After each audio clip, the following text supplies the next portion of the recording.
Dịp gì lại phá nắng giá yên xuân vàng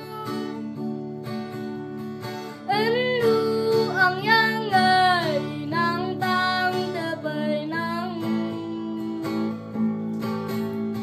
xa ở chỉ tơ màn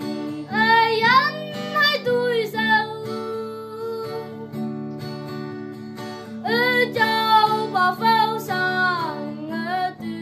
phương vào vang nhạc ang yang người vang ai u nắng xa chỉ vang nhạc lên tới kỳ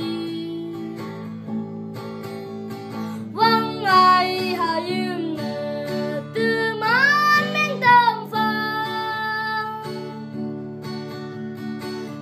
tiếng và yên nhi lạc lầm như yam nặng dịp gì